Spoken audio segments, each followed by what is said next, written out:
3 jours après mon opération, j'ai vu mon mari et ma sœur s'embrasser à travers la fenêtre de ma chambre d'hôpital.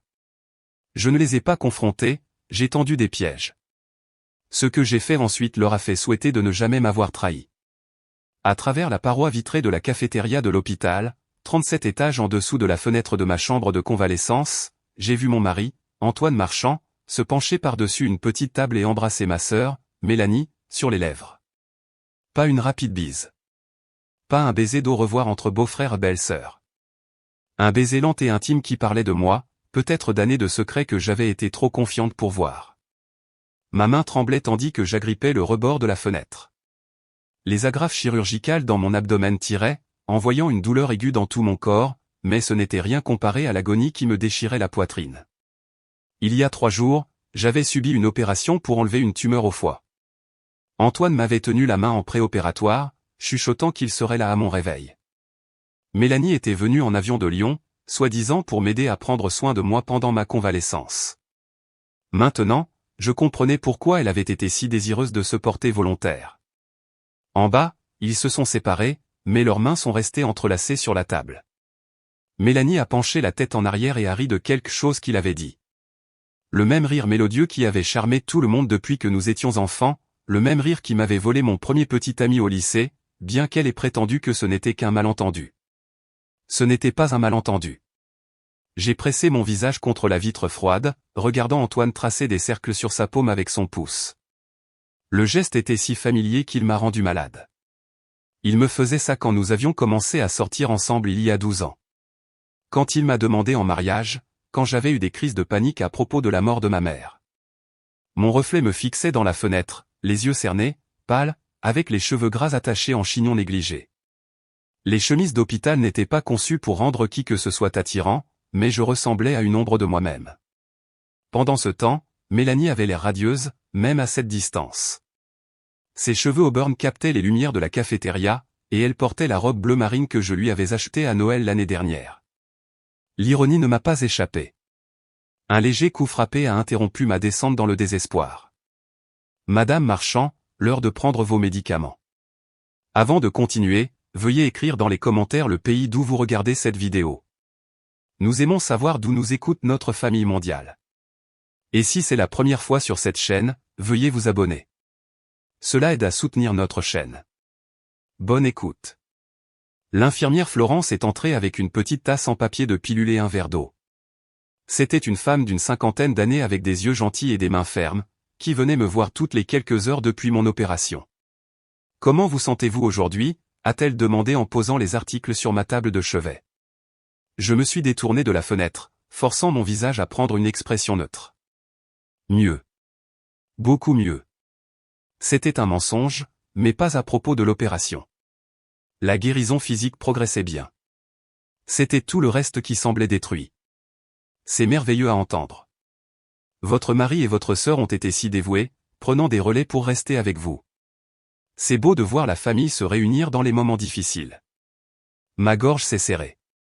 Oui, magnifique. Florence a vérifié mes signes vitaux tout en bavardant sur la météo et le nouveau jardin de l'hôpital au 7e étage. J'ai hoché la tête et fait des bruits appropriés, mais mon esprit tournait avec des questions. Depuis combien de temps cela durait-il? Pensait-il que j'étais trop stupide pour m'en apercevoir? Pensaient-ils attendre que je meure de complications pour être ensemble ouvertement? La tumeur était bénigne, Dieu merci, mais pendant 48 heures avant que les résultats de la biopsie n'arrivent, nous avions tous cru que je pouvais mourir. Je me suis souvenu à quel point Antoine avait semblé bouleversé, comment il avait à peine quitté mon chevet. Était-ce la culpabilité ou la peur que son secret soit révélé? Après le départ de Florence, je me suis assise dans le lit d'hôpital mécanique, fixant les dalles du plafond et essayant de traiter l'ampleur de leur trahison. Antoine n'était pas seulement mon mari. Il était mon partenaire commercial. Nous avions bâti agence marketing Marchand à partir de rien il y a 5 ans, travaillant 18 heures par jour pour la rendre rentable. L'entreprise valait près de 2 millions d'euros. Maintenant, Mélanie n'était pas seulement ma sœur. Elle était ma meilleure amie. La personne que j'avais appelée quand j'ai eu la frayeur du cancer. La personne qui m'avait aidé à choisir ma robe de mariée. La personne qui avait été ma demoiselle d'honneur à mon mariage avec l'homme qu'elle embrassait maintenant en secret. Mon téléphone a vibré avec un message d'Antoine. prends un café avec Mélanie, rentrons bientôt, je t'aime. La cruauté désinvolte de ces mots a envoyé de la glace dans mes veines. J'ai fait une capture d'écran du message, puis j'ai ouvert l'appareil photo de mon téléphone et pris plusieurs photos d'eux à travers la fenêtre.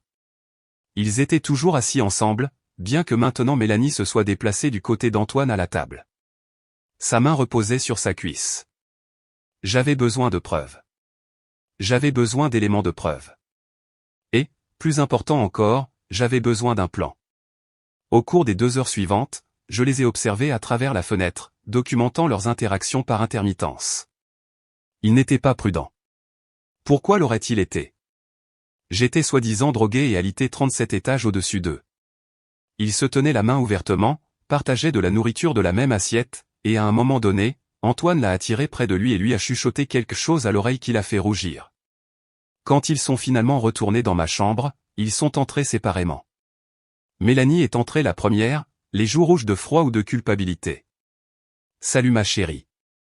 Comment te sens-tu » Elle s'est assise sur la chaise à côté de mon lit et a pris ma main. La même main qui avait tenu celle de mon mari 20 minutes plus tôt. « Fatigué, ai-je dit. Où étais-tu ? Juste pour me dégourdir les jambes. Cet endroit est tellement étouffant. » Elle a serré mes doigts. Antoine est allé passer quelques appels pour le travail. Un autre mensonge. Je l'avais vu vérifier son téléphone personnel, pas sa ligne professionnelle. Antoine est apparu dans l'embrasure de la porte quelques minutes plus tard, tenant 2 tasses de café. Il en a tendu une à Mélanie, et leurs doigts se sont effleurés pendant l'échange. Un si petit geste, mais chargé d'intimité. « Salut ma belle. » Il s'est penché pour embrasser mon front. Ses lèvres étaient froides contre ma peau. « Tu as meilleure mine aujourd'hui. » Je me sens mieux. J'ai étudié son visage, cherchant des signes de tromperie. Il avait l'air fatigué, avec des cernes sous ses yeux verts, mais il a soutenu mon regard sans ciller. Florence dit que je pourrais peut-être rentrer à la maison demain. C'est une excellente nouvelle. Il s'est installé dans l'autre chaise visiteur. Mélanie disait justement qu'elle pourrait rester une semaine de plus pour aider. Si ça te va. Mélanie a ajouté rapidement, je sais que tu tiens à ton indépendance. L'indépendance. Comme s'il m'en restait. Ce serait merveilleux, ai-je dit. Je ne sais pas ce que je ferais sans vous deux. Ils ont échangé un regard si bref que j'aurais pu le manquer si je ne l'avais pas guetté. Mais je regardais maintenant. J'observais tout. Le reste de l'après-midi s'est passé dans un brouillard de normalité forcée. Ils s'installaient à tour de rôle près de moi, m'ont apporté des magazines que je n'ai pas lus et ont fait la conversation sur le travail de Mélanie dans un cabinet de design à Lyon et la dernière campagne de marketing d'Antoine pour une chaîne d'hôtels de luxe. Pendant tout ce temps, j'analysais chaque mot, chaque geste, chaque micro-expression. Quand avait-il commencé à parler derrière mon dos? Quand le réconfort s'était-il transformé en intimité émotionnelle? Quand l'intimité émotionnelle était-elle devenue physique? J'ai pensé à notre dernier dîner d'anniversaire il y a 6 mois. Antoine avait semblé distrait, vérifiant son téléphone à plusieurs reprises. J'avais supposé que c'était le stress du travail. Nous étions en compétition pour un gros compte. Maintenant, je me demandais s'il avait envoyé des SMS à ma sœur pendant que j'étais assise en face de lui, essayant de renouer avec mon mari. Cette nuit-là, après la fin des heures de visite et qu'ils soient tous deux rentrés à la maison qu'Antoine et moi partagions, j'ai appelé mon avocat maître Antoine Lefebvre. Il avait géré nos contrats commerciaux et mon testament. Il était discret, méticuleux et, plus important encore, disponible pour les appels d'urgence tard le soir. « Véronique, est-ce que tout va bien ? J'ai entendu parler de votre opération. Je dois discuter de certaines questions juridiques, ai-je dit confidentiellement. Bien sûr. Qu'est-ce qui se passe ? Je lui ai tout raconté, de les avoir vus ensemble, des mensonges, de mes soupçons concernant la chronologie de leur liaison. Maître Lefebvre a écouté sans interruption, prenant des notes occasionnellement. Je dois connaître mes options, ai-je conclu, pour le divorce, pour l'entreprise, pour tout. Eh bien, vous êtes dans un état à régime de communauté de biens, donc typiquement les biens seraient partagés 50-50e. Mais si nous pouvons prouver l'adultère et la tromperie, nous pourrions plaider pour une division plus favorable, surtout en ce qui concerne l'entreprise que vous avez bâtie ensemble. De quel genre de preuves avons-nous besoin? Photos, SMS, emails, témoignages de témoins, les relevés téléphoniques peuvent être assignés, les relevés de cartes de crédit montrant des séjours à l'hôtel ou des cadeaux. Plus il y a de documents, mieux c'est. J'ai pensé aux photos que j'avais prises à travers la fenêtre de l'hôpital. C'était un début, mais pas suffisant. Il y a autre chose, a poursuivi Maître Lefebvre. S'ils ont planifié cela depuis un moment, ils pourraient essayer de cacher des biens ou de manipuler les finances de l'entreprise. Nous devrions agir rapidement pour protéger vos intérêts. À quelle vitesse? Je peux déposer une demande d'ordonnance restrictive sur les comptes de l'entreprise demain si vous le souhaitez. Cela empêcherait toute transaction financière majeure sans l'approbation du tribunal.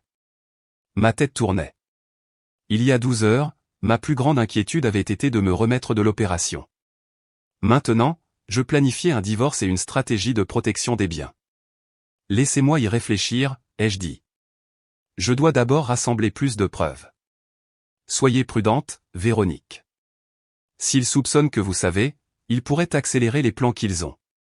Après avoir raccroché, je suis resté allongé dans l'obscurité, écoutant les bruits de l'hôpital la nuit. Machine qui bip, pas dans le couloir, le murmure lointain de conversation à la station des infirmières. Mon corps guérissait, mais ma confiance dans les deux personnes que j'aimais le plus était brisée de façon irréparable. J'avais besoin de preuves, mais plus que cela, j'avais besoin qu'ils subissent des conséquences à la mesure de l'ampleur de leur trahison. Le lendemain matin, le docteur Dubois, mon chirurgien, est arrivé avec les papiers de sortie et les instructions pour les soins à domicile. Antoine et Mélanie planaient à proximité, posant des questions sur les antidouleurs et les rendez-vous de suivi. Ils ont joué leur rôle à la perfection, le mari dévoué et la sœur attentionnée. Quelqu'un devra aider avec les activités quotidiennes pendant la première semaine, a expliqué le docteur Dubois. Pas de levage de plus de quelques kilos, pas de conduite, pas d'activité intense. Je vais travailler de la maison, a dit Antoine. Et Mélanie reste pour aider. Comme c'était pratique pour eux. Le trajet de retour à la maison était gênant. Je me suis assise sur le siège passager pendant qu'Antoine conduisait, avec Mélanie sur le siège arrière, maintenant un flux constant de bavardage sur rien d'important. Elle avait loué une voiture à l'aéroport, a-t-elle mentionné, au cas où elle aurait besoin de faire des courses pendant qu'Antoine travaillait, ou au cas où ils auraient besoin d'un transport séparé pour leur rencontre secrète. Notre maison ressemblait exactement à la même chose, une maison de style artisan dans un quartier calme à Paris avec un jardin que j'avais mis des années à cultiver. Mais sachant ce que je savais maintenant, cela semblait contaminé. Combien de fois Mélanie avait-elle été ici pendant que je voyageais pour le travail? Combien de mensonges avait-il raconté dans ces pièces? Ils m'ont installé dans le salon avec des oreillers et des couvertures, s'inquiétant de mon confort. Mélanie a fait du thé pendant qu'Antoine apportait mon ordinateur portable et mon chargeur de téléphone à portée de main. Je devrais probablement vérifier quelques emails de clients, ai-je dit. Êtes-vous sûr d'être prête pour cela? Antoine fronça les sourcils. Vous venez de sortir de l'hôpital. Juste pour quelques minutes. Je ne veux pas laisser passer quelque chose d'urgent. Il a hésité, puis a hoché la tête. D'accord, mais n'en faites pas trop. Une fois qu'ils m'ont laissé seul, Antoine dans son bureau à domicile, Mélanie dans la chambre d'amis pour défaire ses bagages, j'ai ouvert mon ordinateur portable et commencé à documenter tout ce dont je me souvenais. Dates, conversations, comportements étranges, absences inexpliquées.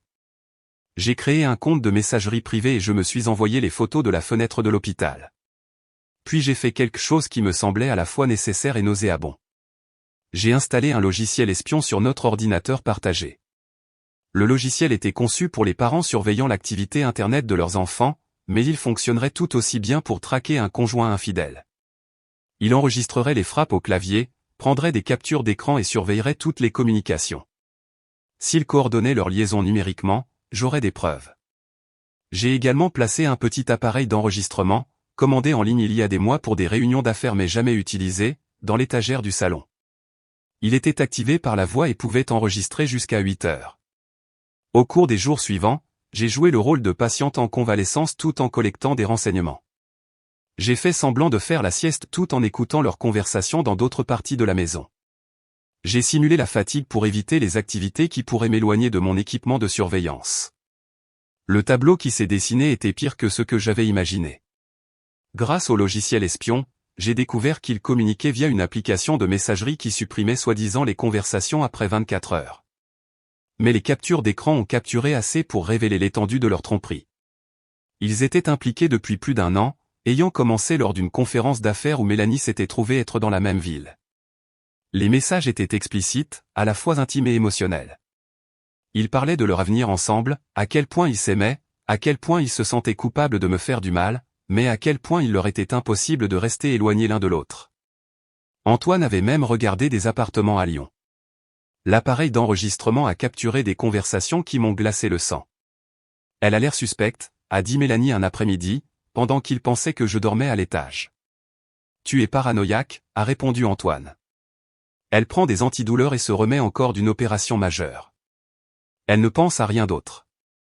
Je me sens juste très mal à cause de ce moment. Et si quelque chose s'était mal passé avec l'opération? Mais ce n'est pas arrivé. Et nous ne pouvons pas continuer à mettre nos vies en suspens. Nous cachons cela depuis plus d'1 an. Alors quel est le plan? Quand lui dit-on? Une longue pause. Après qu'elle soit complètement rétablie. Peut-être dans quelques semaines, nous nous assiérons et expliquerons que nous sommes tombés amoureux, que ce n'était pas prévu, que nous voulons gérer cela aussi mûrement que possible. Mûrement. Comme s'il y avait une manière mûre de découvrir que votre mari et votre sœur vous trahissaient depuis plus d'1 an. Qu'en est-il de l'entreprise, a demandé Mélanie. On s'arrangera. Peut-être qu'elle voudra me racheter ma part où nous pourrons vendre et partager les bénéfices. Ils étaient déjà en train de se partager ma vie comme si c'était une vente successorale. Mais le pire est arrivé 3 jours plus tard, quand je les ai entendus discuter de ma frayeur médicale. J'étais terrifié, il faudrait tout avouer si elle mourait, a dit Antoine. La culpabilité me rongeait vivant. Moi aussi. Mais aussi, une partie de moi s'est demandé si ce serait plus facile. Mélanie, je sais que c'est horrible d'y penser, mais imagine si nous n'avions pas à la blesser, si nous pouvions juste être ensemble sans détruire sa vie. Tu ne peux pas penser comme ça. Je sais, je sais. Mais la pensée m'a traversé l'esprit. Ils avaient réellement considéré que ma mort serait pratique pour leur relation. Cette nuit-là, allongé dans mon lit à côté de mon mari pendant qu'il dormait paisiblement, j'ai pris ma décision. Un divorce propre ne suffisait pas. L'humiliation publique n'était pas suffisante. Ils devaient subir des conséquences à la hauteur de la cruauté de leur trahison. J'ai commencé par l'entreprise. Agence marketing marchand avait plusieurs clients importants, dont Dubois Hôtel, une chaîne de luxe que nous courtisions depuis 2 ans. Le contrat valait 800 000 € par an, et nous devions présenter notre proposition de campagne finale dans 2 semaines. J'avais été la principale force créative derrière la campagne, mais Antoine avait géré les relations clients. Ce qu'il ne savait pas, c'est que j'avais secrètement développé une relation avec Camille Dubois, la fille du PDG et directrice marketing. Camille et moi nous étions connectés sur notre expérience partagée d'être des femmes dans des industries dominées par les hommes. Elle m'avait confié ses difficultés avec les attitudes démodées de son père et son désir de moderniser l'image de l'entreprise. Je l'ai appelée depuis mon bureau à domicile pendant qu'Antoine et Mélanie étaient à l'épicerie. « Véronique, comment vous sentez-vous ? Antoine a mentionné que vous aviez eu une opération. » Beaucoup mieux, merci Camille. Je dois discuter de quelque chose de confidentiel avec vous concernant notre relation professionnelle. Bien sûr. Qu'est-ce qui se passe ? Je lui ai raconté la liaison, mon divorce imminent et mes préoccupations concernant la capacité d'Antoine à maintenir des standards professionnels étant donné sa situation personnelle. Je veux terminer la campagne Dubois moi-même, ai-je dit. Mais je comprends si les circonstances vous mettent mal à l'aise avec notre entreprise. Camille est restée silencieuse un long moment. En fait, cela explique certaines choses. Antoine semblait distrait lors de nos dernières réunions, et il y avait quelques incohérences dans les documents qu'il a présentés. Je peux vous remettre une proposition de campagne complète dans 1 semaine si vous êtes prête à travailler directement avec moi. Envoyez-la. Si c'est aussi bon que votre travail précédent, nous irons de l'avant avec vous exclusivement. Et Antoine ? Laissez-moi me charger de cette conversation. Le lendemain, j'ai organisé une réunion avec nos autres clients importants. À la fin de la semaine, j'avais obtenu des accords avec 4 de nos 5 plus gros comptes pour travailler exclusivement avec moi après le divorce. Le 5e client avait malheureusement une amitié personnelle avec Antoine et resterait probablement avec lui. Mais perdre 80% des revenus de l'entreprise le laisserait dans une position difficile. La phase 2 impliquait leur réputation personnelle. Grâce au logiciel espion, j'ai découvert qu'ils prévoyaient d'assister à un gala de charité ensemble le week-end suivant. Antoine était censé être là pour le réseautage professionnel, tandis que Mélanie assistait en tant que ma remplaçante, étant donné que je me remettais encore. Le gala était un événement social majeur à Paris, fréquenté par des chefs d'entreprise, des politiciens et des personnalités de la société. Ce serait le lieu idéal pour leur humiliation publique. J'ai contacté l'organisatrice de l'événement, Hélène Duval, une femme que j'avais connue par le biais de divers comités de charité. Hélène, j'ai une situation plutôt délicate que je dois discuter avec vous. J'ai expliqué la liaison et ma préoccupation concernant leur présence au gala ensemble tout en maintenant la fiction que Mélanie était là comme ma remplaçante. C'est absolument dégoûtant, a dit Hélène. Utilisez le travail de charité pour couvrir leur liaison.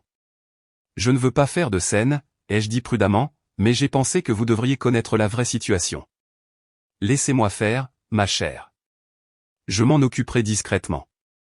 Ce qu'Hélène considérait comme discret s'est avéré être d'annoncer pendant son discours de bienvenue qu'elle voulait reconnaître quelques couples très spéciaux présents, incluant Antoine Marchand et sa partenaire Mélanie, qui sont ici ensemble pendant que la femme d'Antoine, Véronique, se remet de son opération à la maison.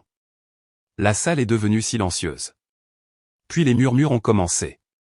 J'ai regardé tout se dérouler via le flux en direct sur le site web de l'œuvre de charité, assise dans mon salon avec une tasse de thé et un sentiment croissant de satisfaction. Mais le vrai coup de maître était encore à venir. J'avais gardé l'option nucléaire pour la fin. La carrière de Mélanie. Ma sœur travaillait comme designer senior pour un cabinet prestigieux à Lyon qui se targuait de valeurs familiales et de pratiques commerciales éthiques. L'entreprise avait une politique stricte contre les relations qui pourraient compromettre le jugement professionnel, et il voyait d'un mauvais œil les employés dont la conduite personnelle rejaillissait négativement sur le cabinet. J'avais fait mes recherches. La superviseure de Mélanie, Madame Sophie Leclerc, était une femme qui avait bâti sa carrière sur l'intégrité et avait peu de patience pour les drames personnels qui affectaient la dynamique du lieu de travail. J'ai envoyé à Madame Leclerc un email soigneusement formulé, expliquant cette situation et joignant certaines des preuves que j'avais rassemblées. J'ai présenté cela comme une notification de courtoisie.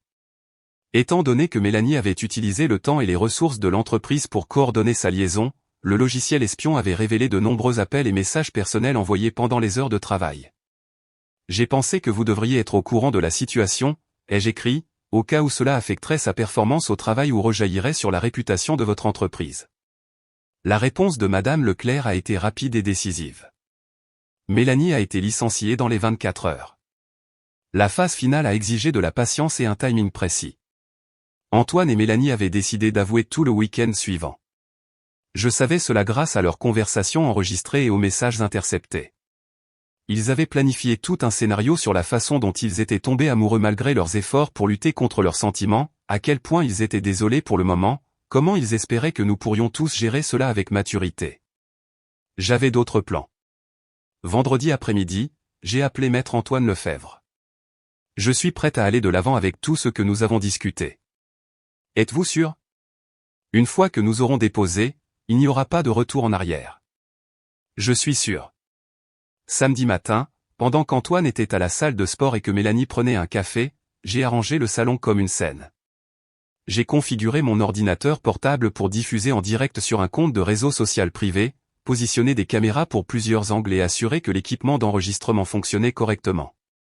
J'ai également invité quelques invités. Quand Antoine et Mélanie sont retournés, ils m'ont trouvé assise calmement sur le canapé avec mon ordinateur portable ouvert.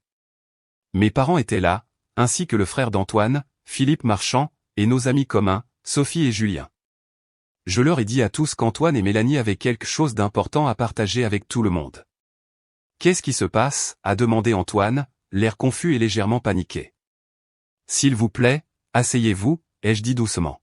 « Vous deux.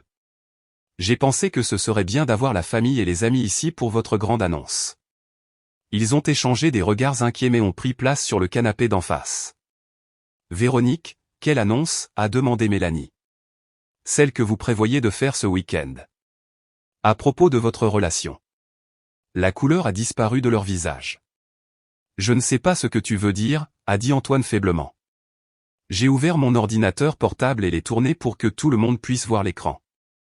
Il affichait un dossier plein de photos, de captures d'écran et de fichiers audio. Je me remets d'une opération depuis 2 semaines, ai-je dit, ma voix calme et posée. Cela m'a donné beaucoup de temps pour penser, observer et documenter. J'ai cliqué sur la première photo, celle que j'avais prise depuis la fenêtre de l'hôpital les montrant s'embrassant à la cafétéria. Ma mère a halté, Sophie s'est couverte la bouche avec ses mains, Philippe a regardé son frère avec dégoût.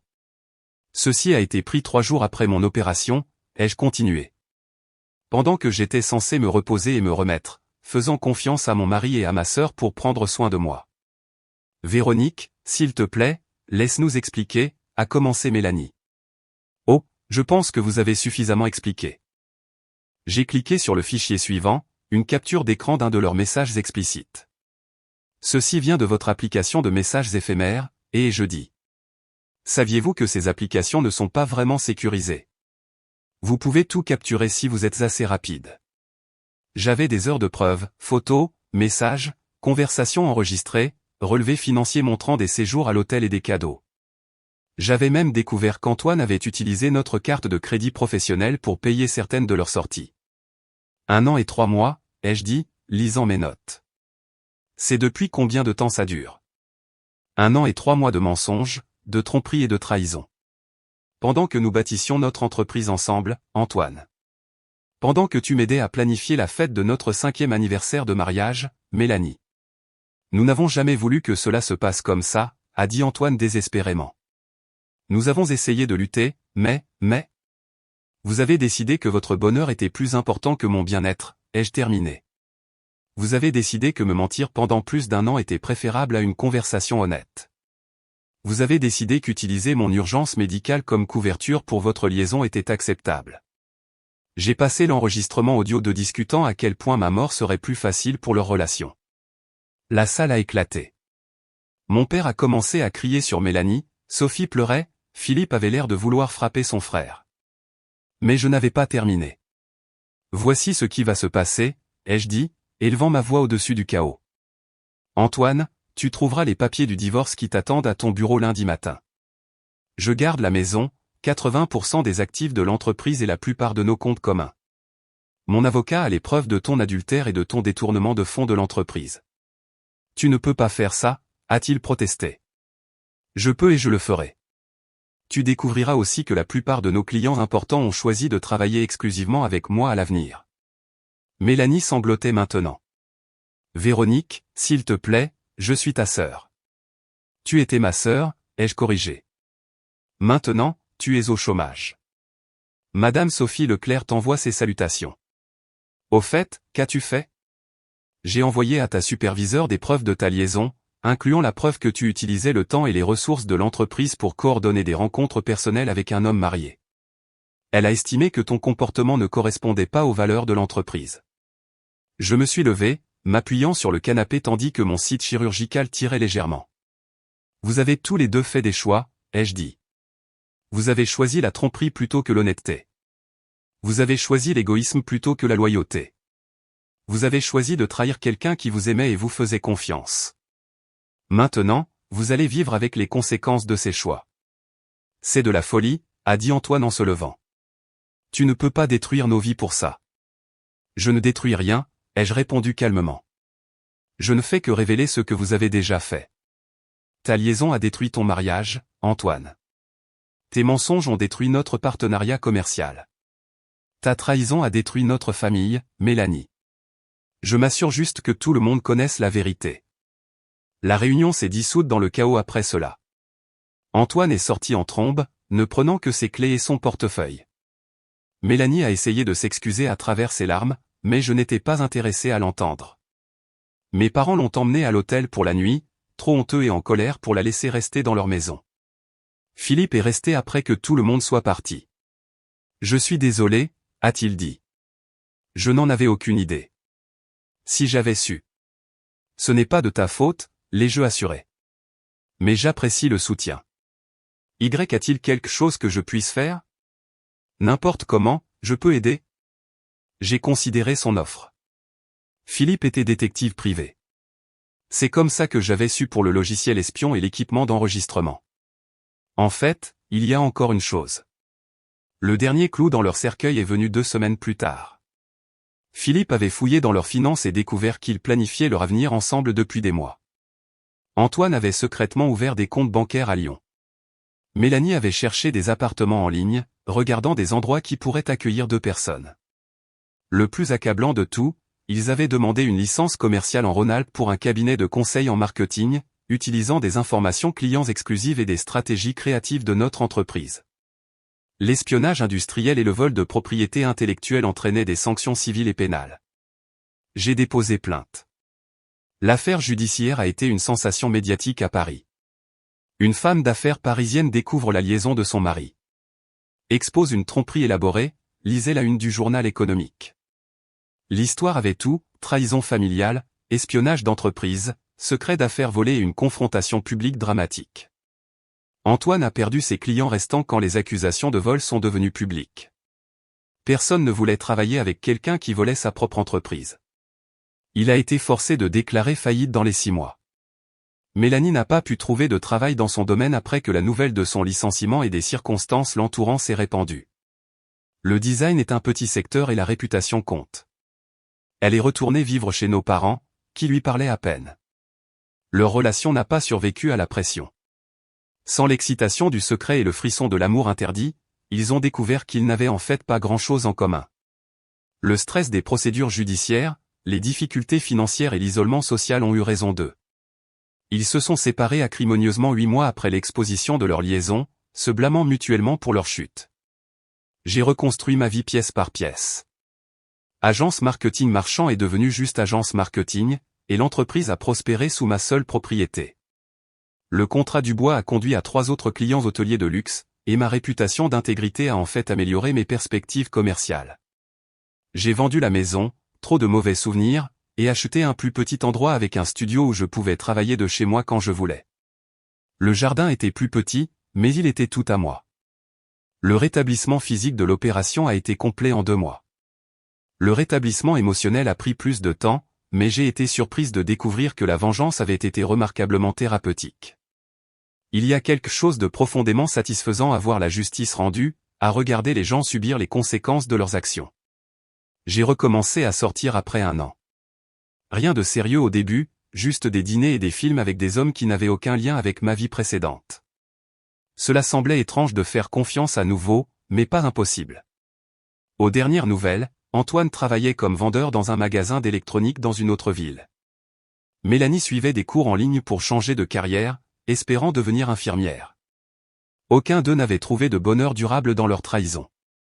Parfois, les gens demandent si je regrette la façon dont j'ai géré la situation, si je pense que je suis allé trop loin, ou si j'aurais aimé simplement demander le divorce en silence et passer à autre chose dans ma vie.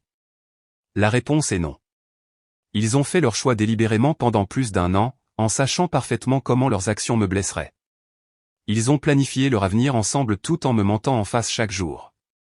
Ils ont utilisé mon urgence médicale comme une opportunité de passer plus de temps ensemble, tout en jouant le rôle de soignant dévoué. La punition correspondait au crime, mais plus que cela, leur chute a servi d'avertissement aux autres. La nouvelle s'est répandue sur ce qui arrivait quand on trahissait Véronique Marchand. Je n'ai jamais eu à m'inquiéter que des partenaires commerciaux ou des intérêts romantiques soient malhonnêtes avec moi. Ils avaient tous entendu l'histoire. La peur peut être tout aussi efficace que la confiance pour prévenir la trahison. J'ai appris quelque chose d'important pendant ces semaines sombres de planification et d'exécution. J'étais plus forte que je ne l'avais jamais imaginé. J'étais capable de penser stratégique sous pression, de compartimentaliser l'émotion pour me concentrer sur l'action pratique, de riposter quand quelqu'un essayait de détruire ma vie. La femme qui est entrée en chirurgie ce jour-là avait fait confiance, peut-être naïvement. La femme qui en est sortie était plus affûtée, plus prudente et absolument peu disposée à être la victime de qui que ce soit. Ils pensaient qu'ils avaient affaire à quelqu'un qui accepterait leur trahison en silence, qui serait trop brisé ou trop faible pour riposter efficacement. Ils avaient tort. Et cette erreur leur a coûté tout ce qu'ils pensaient gagner en me trahissant. Au final, leur liaison a duré 14 mois. Ma vengeance durera éternellement.